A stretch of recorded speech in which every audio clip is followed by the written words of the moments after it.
Welcome to today's Medicare 360 show. My name is Jennifer Lee, your host for today, and we are going over the Medicare New Handbook. We are at page 88.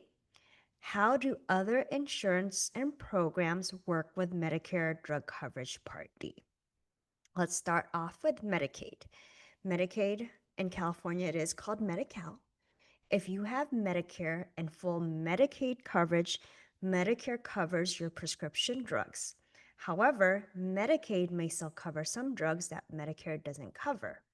You qualify automatically for extra help if you have Medicare and Medicaid. Go to page 92.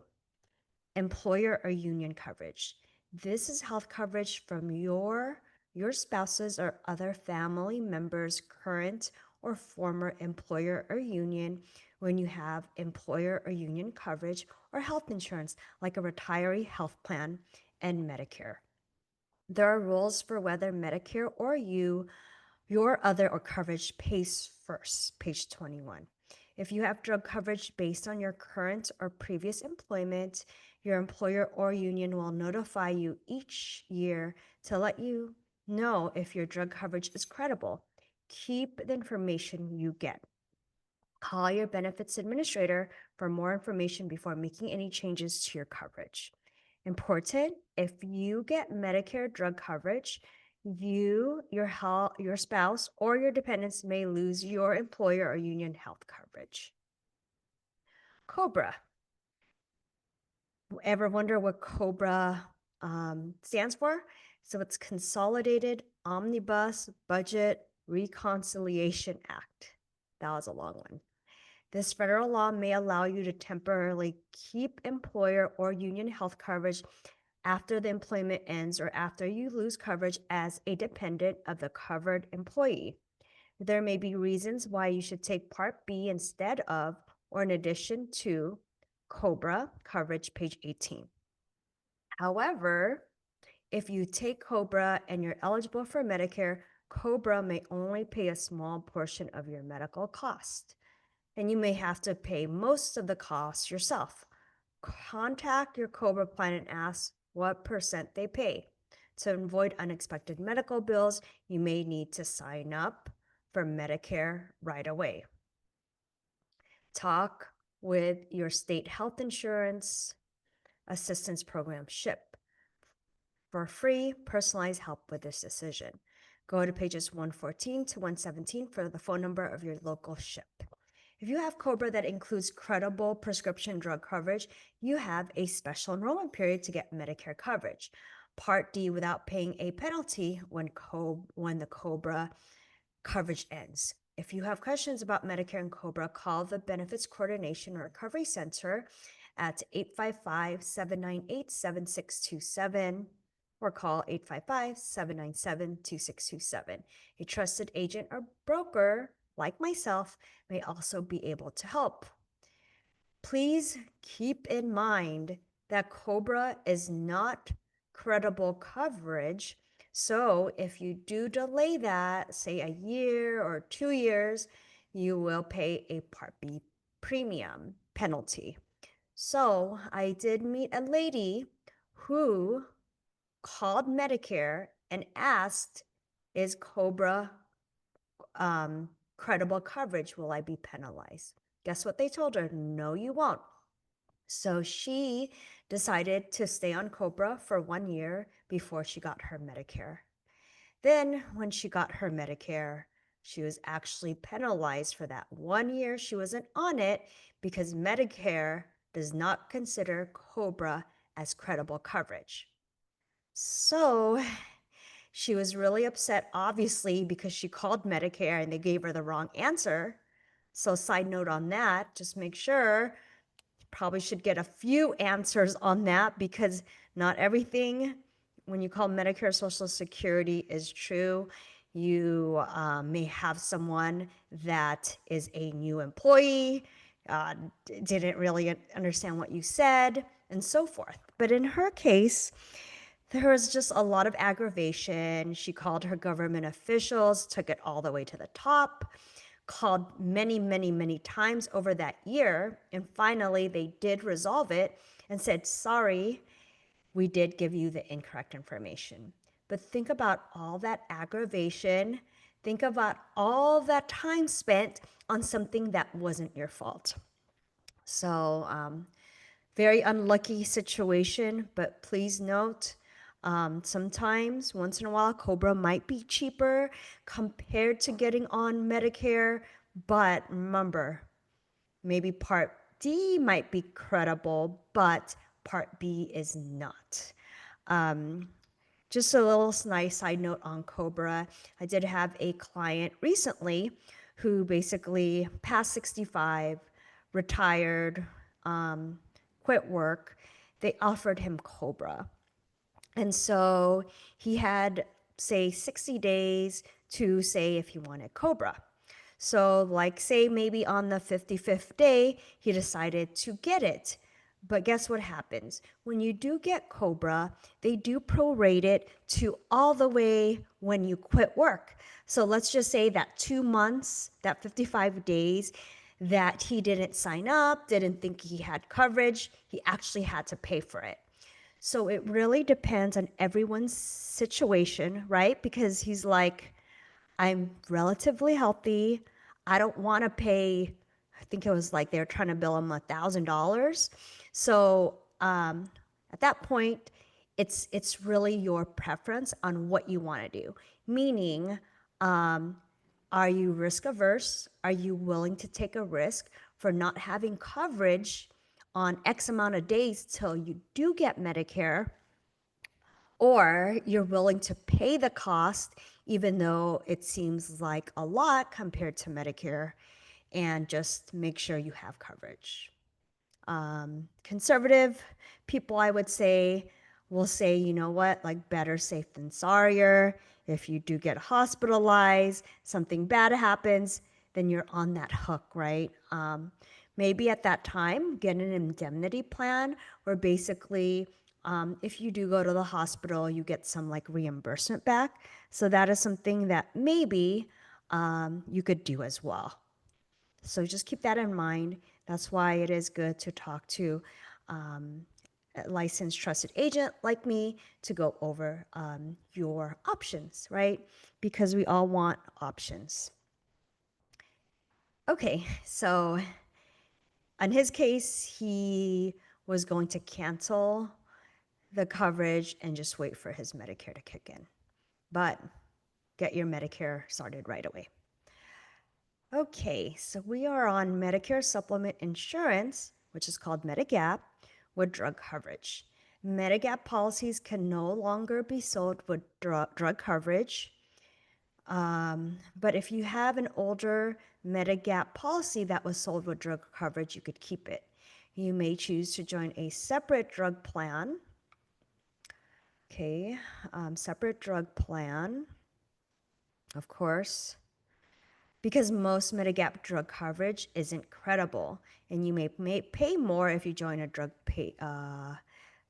plan later on. So that's one of the biggest things I would say is that many people, not many, but those that don't have prescription drugs, they don't want to get this coverage. But why not just get the maybe lowest plan out there? So once you want to get some prescription drugs, you're not going to be penalized. Okay. You can't have drug coverage in both Medigap and your Medicare drug plan. If you decide to join a separate drug plan, tell your Medigap insurance company so they can remove the drug coverage and adjust your premiums. Call your Medigap insurance company for more information. Okay. So if it was together, I'm assuming that these plans were way long because I don't see them around anymore. You may think that they're together if you're getting it with the same company, but sometimes getting your drug plan with the supplemental company that you're with may not be feasible just because of cost, right? Number one is cost and how much it costs. How does other government insurance work with Medicare drug coverage Part D? The types of insurance listed below are considered credible prescription drug coverage. In most cases, it's to your advantage to keep this coverage if you have it. Okay. So in regards to the Medigap and Medicare as well, I was gonna say that you should review this yearly because the formularies, and people ask me, what is a formulary? It's what the insurance companies cover. And the tiers. So what are tiers? It's the tiers for like a generic drug, a preferred generic, a brand name, a specialty drug, and so forth that explain to you what has a deductible, what doesn't, what has a copay or coinsurance. That does change. For next year, I hear that there are going to be significant changes again, right? Because this year, with the Inflation Reduction Act, the biggest thing that came out was that there's a max out of pocket of $2,000. So keep in mind, in previous years, there was a donut hole, and where seniors were paying up to $6,000 to $8,000 on their prescription drugs. So now they decreased it to $2,000 cap, and then also offered payment plans. So if you know you're going to hit the 2,000, you could divide that by 12, and then you could just make your monthly payments to the insurance company versus the pharmacy. But because of that disruption and the liability on the insurance companies, they were really concerned. So they changed a lot of the formularies that they accepted that are covered. And they also changed like the tier levels and the copay and coinsurance. So I would say a drastic change was, instead of a copay on a tier 3 drug, let's just say an example, was costing $45. Now it was costing a percentage of, say, 25%, right? So if that drug costs $500, you're paying 25%. Is that 125? So it is pretty crazy and exorbitant for seniors paying that and then looking just for a plan that actually had cheaper premiums or copays or coinsurance. Okay, so let's talk about the Federal Employee Health Benefits Program, FEHB. This is all coverage for current and retired federal employees and covered family members. These plans usually include credible prescription drug coverage, so you don't need to get Medicare coverage Part D. However, if you decide to get Medicare drug coverage, you could keep your FEHB plan. In most cases, Medicare will pay first. For more information, visit opm.gov/healthcare-insurance/healthcare. Call the Office of Personal Management at 888-767-6738. If you're an active federal employee, contact your benefits officer for a list of benefits officers. You could also call your plan if you have questions. I have clients that just, it's very hard for them to get a hold of someone there. So eligible U.S. Postal Service employees, retirees, and their families now get coverage through the Postal Service Health Benefits Program, PSHB, instead of the Federal Employment Health Program. Visit opm.gov, healthcare-insurance /PSHAB to learn more. For this year, there's definitely reimbursements for your Part B.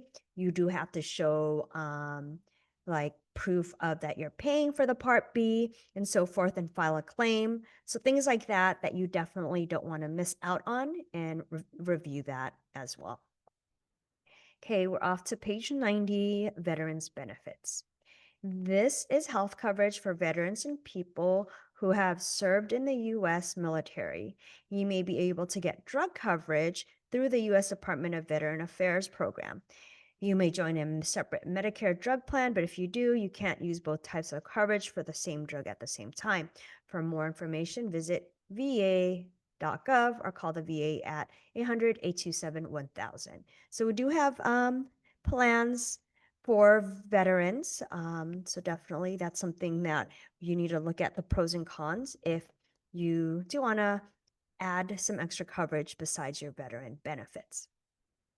So CHAMP VA, Civilian Health and Medical Program of the Department of Veteran Affairs.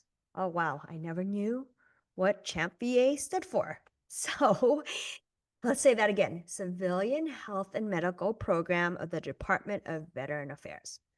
This is a comprehensive health program in which the Department of Veteran Affairs shares the cost of covered health care services and supplies with eligible people with Medicare.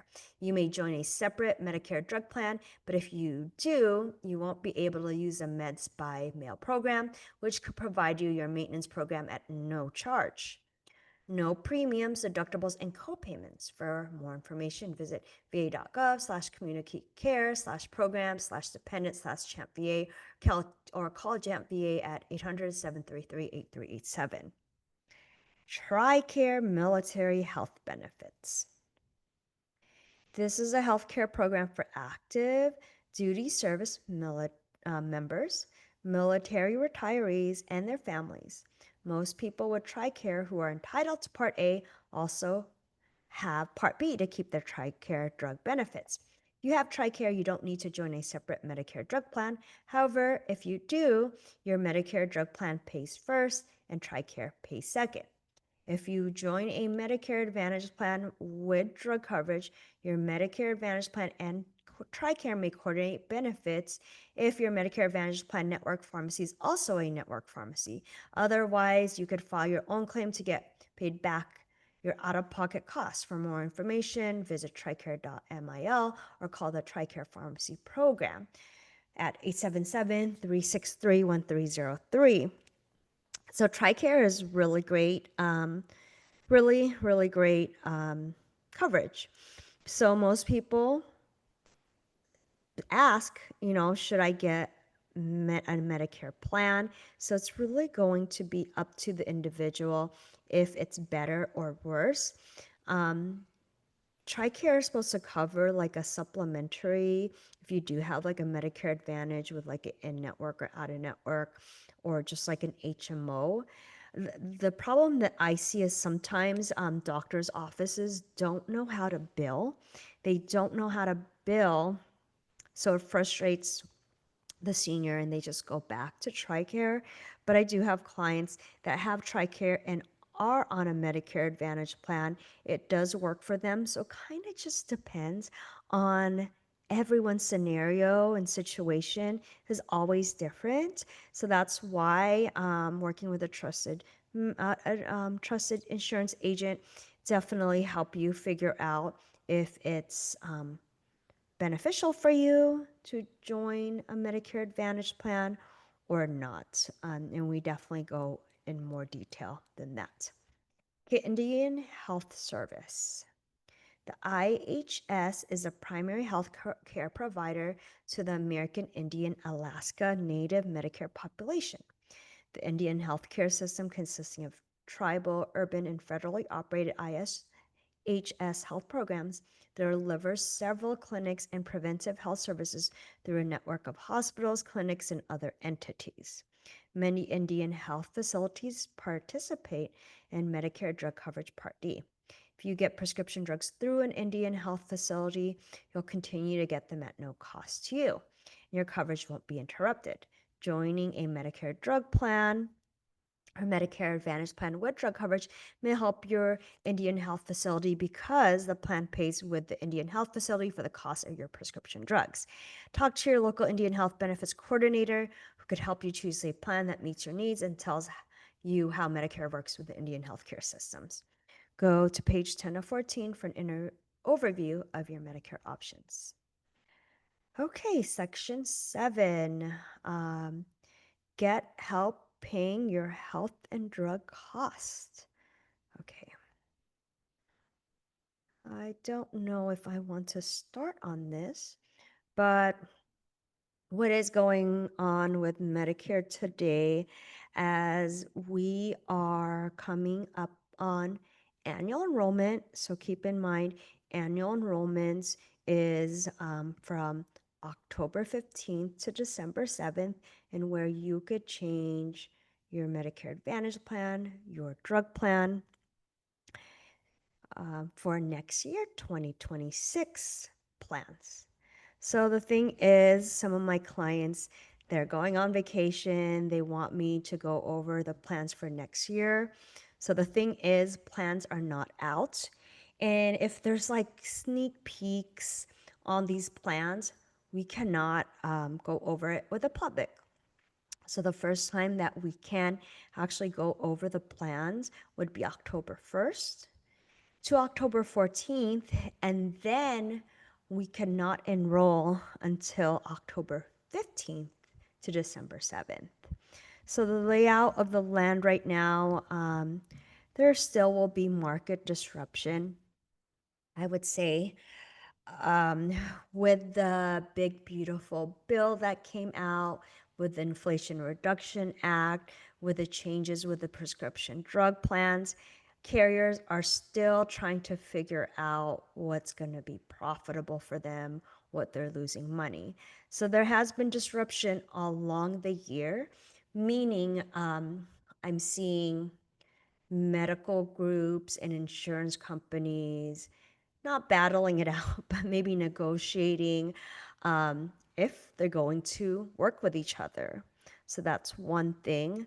I've seen doctor contracts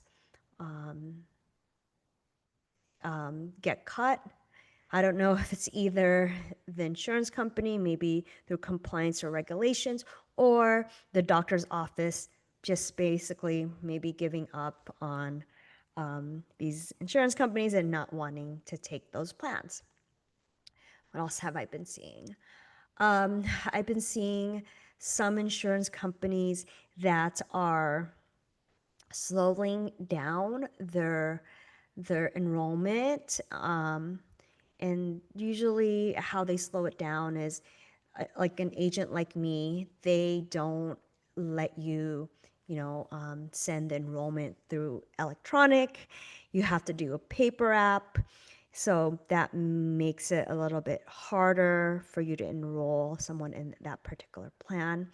So, why are they slowing these plans? They're not really profitable in them. That's one thing. I've also seen termination. So, they're not offering agents commission on these plans. So that really pushes us not to offer those plans to clients as well. So that's slowing it down. What else is happening? Um, Drug deductibles are going up, so that's not a surprise. It could go up or down every single year, but trajectory, it does go up. The biggest thing is there is still going to be market disruption. There have been studies that basically say that 50% of seniors will be shopping. 25% of those 50% of people are going to change their plans, and then 10% supplemental plans. For those on a supplemental plan or Medigap plan, you definitely don't have to make a change on your supplemental plan. So you don't have to be in that fold, but you definitely should look at your drug plan as well. I could probably talk about that more in next week's episode. So I'm going to leave it on that for today. So next week we'll go over section 7, get help paying your health and drug cost. That's page 91. So I look forward to seeing you guys next week. Have a wonderful week. I wish you well. Summer is almost ending, and it's more back to school. While traffic is still bad in SoCal, might get worse when traffic does hit when everyone's going back to school. So you take care, and I will see you next week. Okay, have a great day.